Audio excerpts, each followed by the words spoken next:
this man just makes me want to go bigger. He makes me want to 10x what I'm doing.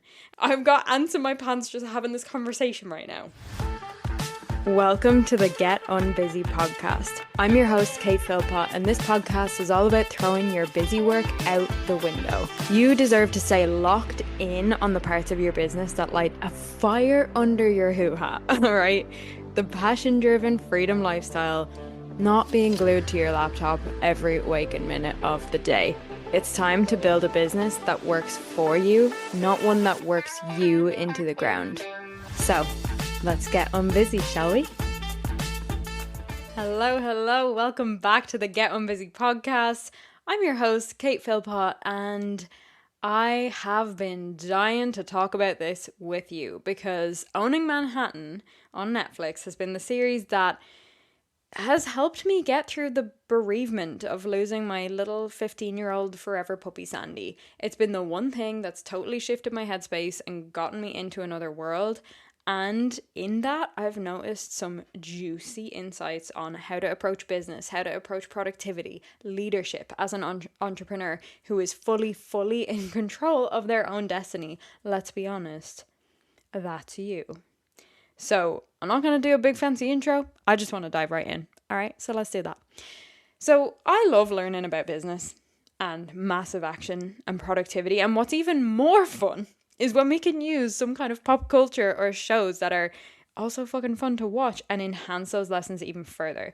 So just generally, often on reality TV shows with real estate, the whole thing is just like this bitchiness, this toxicity, this fakeness. Like, oh, she said this, she didn't invite me to that. And like, oh, these bitches don't know me. You probably know exactly what show I'm referring to when I say that. But why I like Owning Manhattan is, okay, sure, there's a little bit of bitchiness, but it is nothing like the likes of Selling Sunset, Selling the OC, or any of those. There's this huge theme of authenticity. And you actually get to see behind the scenes of these huge businesses and people's lives who are actually doing massive deals, who are killing it, and the strategies they're using to make major deals and huge money, and the moments of leadership and overcoming adversity and balancing multiple projects at once and making fast decisions on hell yes opportunities and handling failure when the spotlight is literally shining directly at you. And these are the kind of conversations that I would have and have spent good money on. And it's literally right there on Netflix. I want to see successful people making decisions. Okay? So it's like, great, your business makes, $100 million a year. I want to know why. I want to know how you speak to these high net worth individuals that get deals done without losing your humanity and without losing yourself in that. And I've got a couple of people that I want to zoom in on today, and I can't wait to just open up this conversation and have a bit of back and forth with you, okay? The first person I want to talk about is Ryan Serhant. I am in awe of this man, firstly, not just because he's built this insanely successful business and grown it at a rapid rate, that too, but because he is willing to show the ups and the downs, even at his level.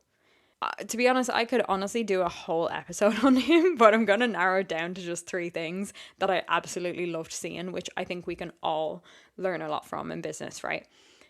The first one is leadership when it's not going well. Okay, this is huge.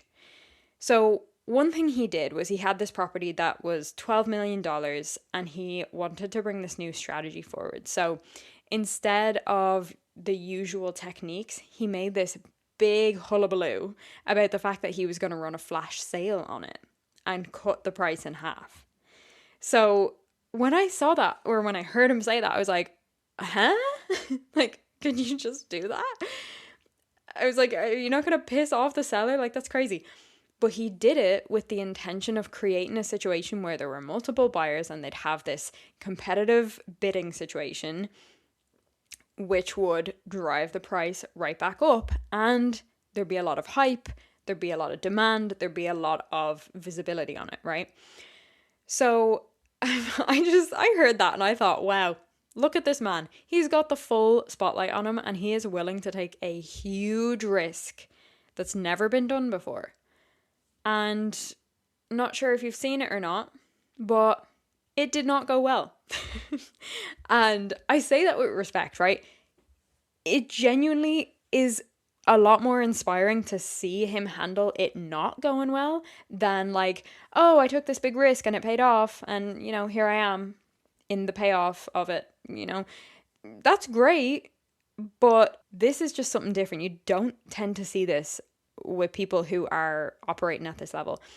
Essentially, he couldn't even get the buyers up to the $10 million mark, which was the minimum that was going to be accepted. So in that, he ended up pissing off the seller, who, of course, wanted more money for it. He also pissed off the buyer because he was like, yeah, I mean, we can take your $8 million something offer, but we can give you 2/3 of what you thought you were getting. So, like, naturally, the buyer was like, fucking no. It was a big risk, like, and it didn't pay off. And this takes fucking balls to stand out there on your podium and declare that to the world. Like, I have so much respect for that. Operating at such a high level, you could easily become the laughingstock. Let's be honest.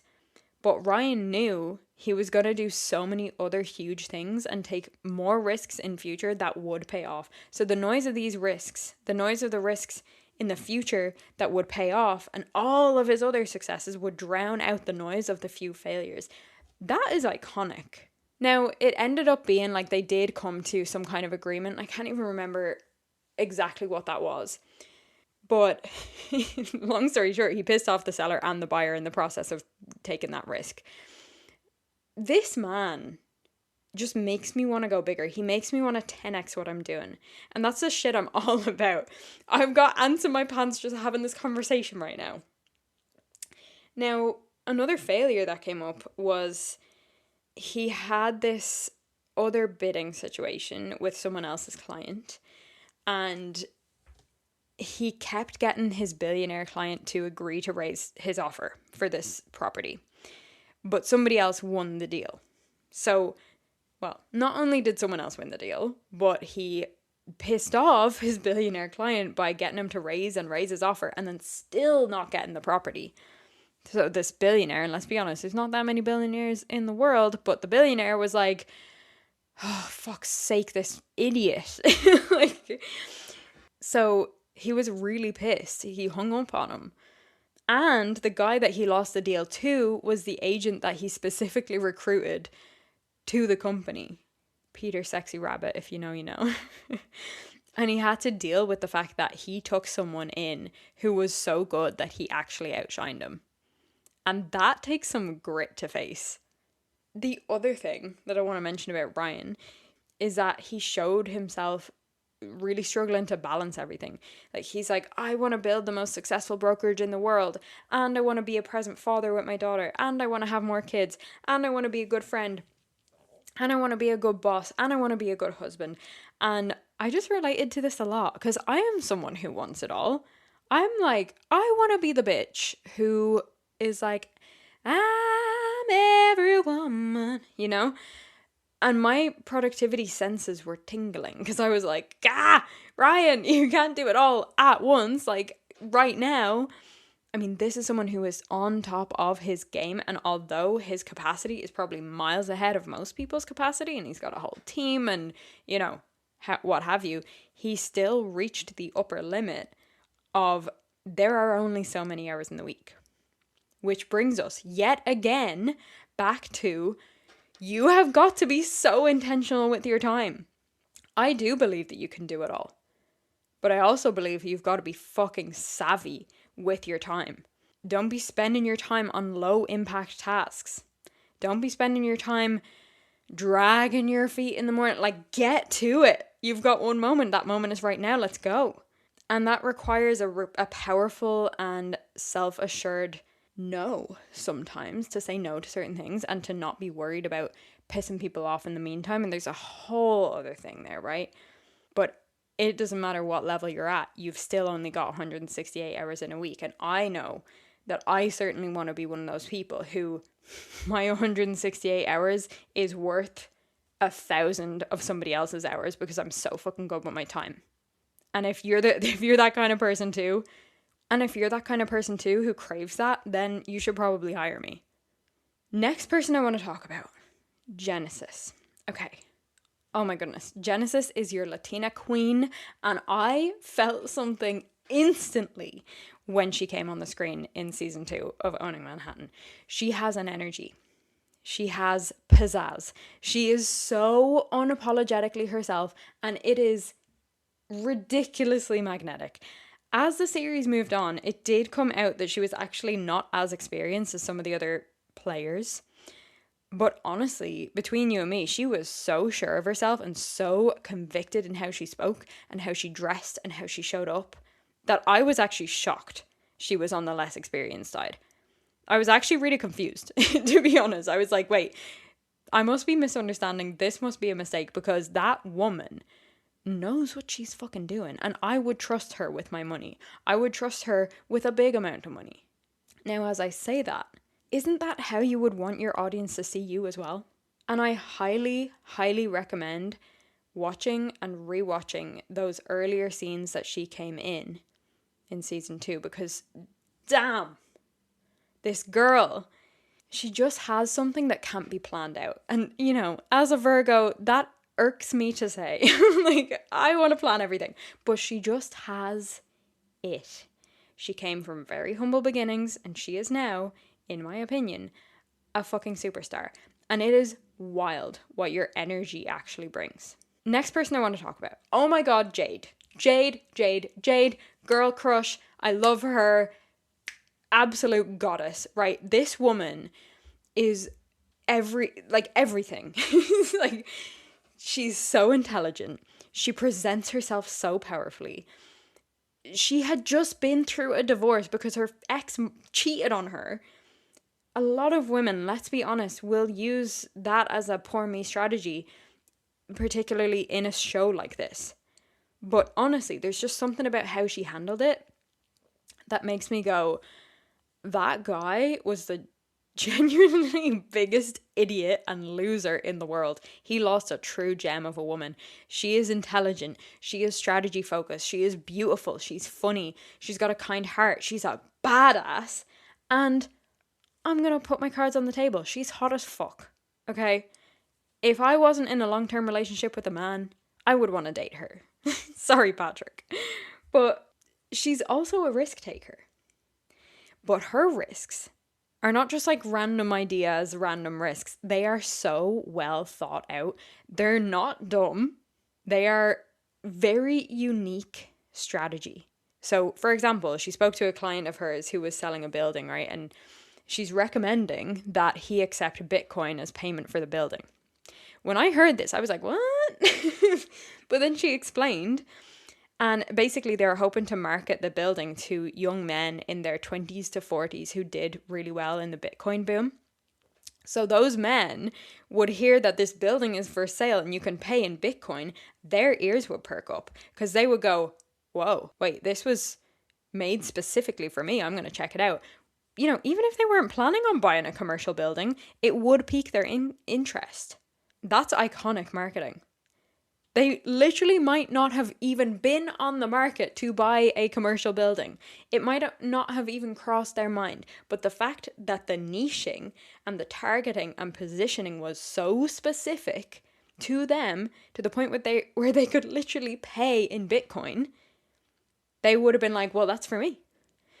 So then basically she convinced her client to accept Bitcoin as payment, but his terms were, sure, as long as you accept Bitcoin as your commission. And she said, okay, well, I'm going to have to talk to Ryan, the big boss man who I spoke about before.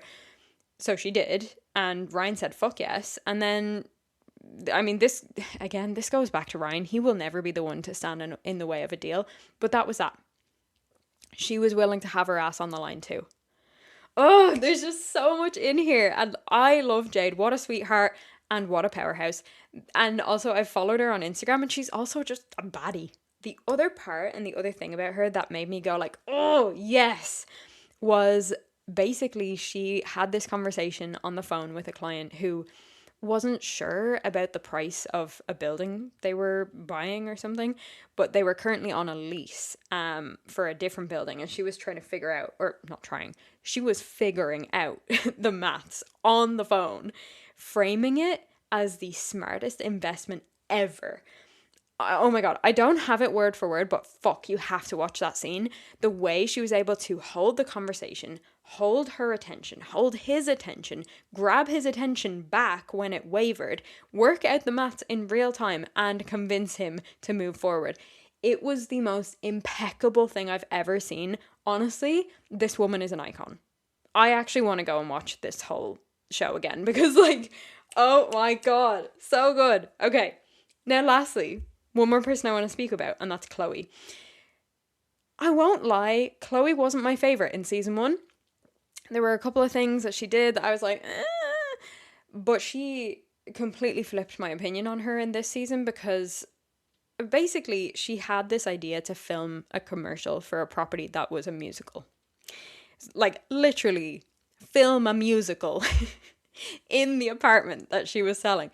So just a bit of background, she came to New York to pursue a career on Broadway, and she is really talented, but she just wasn't getting the chance to do both Broadway, performing plus real estate, because, I mean, both, if you go balls to the wall on one of them, it's a whole full-time thing. So she said, okay, I'm going to interweave my two passions. And don't you know, as a multi-passionate girly, I am so obsessed with this. This is why some of my favorite pieces of content that I've ever put out have been like my Mamma Mia related content, my Wicked related content. This one Mamma Mia post I put up, it wasn't a Mamma Mia post. It was a productivity post, but I was like singing Chiquitita, and I changed the words to make it something like productivity related. And I literally did it at like 9:30 one night. Had the time of my life, and everyone went wild for that.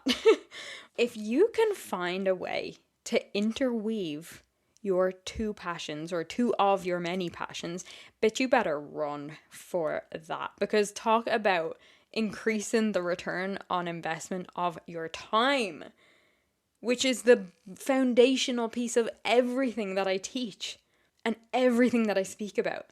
So instead of spending 10 hours on real estate and 10 hours on musicals, she mixed them. Maybe she spent 15 on doing both. I don't know the exact numbers, but just examples.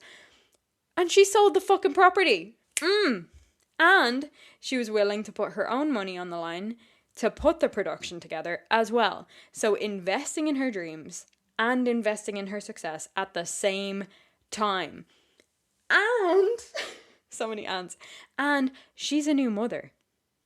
She could have just done the bare ass minimum, but she didn't.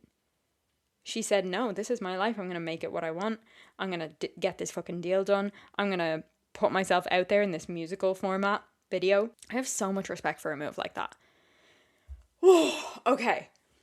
If you haven't watched Owning Manhattan, particularly season 2, you have got to watch it. I wish I was on commission for this, but I'm not. Go watch it. It's fucking so good. If you have watched it, I want to know who your favorite person was in the show. Who was your favorite character, if you will? Let me know on Instagram at MoreToLifeKate, and let's just talk about it, because good God, what a conversation we will have when we talk about this. Okay, I'm going to see you in the next episode. So have a fantastic rest of your day, fantastic rest of your week. Lots of love. Take care. Bye. All right, gorgeous. That's a wrap on today's episode of the Get Unbusy podcast. If you got some juicy golden nuggets from this episode, I want to hear about it. So take a screenshot, share it on your Instagram stories, and tag me at MoreToLifeKate, because your girl wants to know. And remember, you're an absolute powerhouse. You can create the life you've been dreaming of, and I can't wait to see you pop off. Chat to you soon. Bye.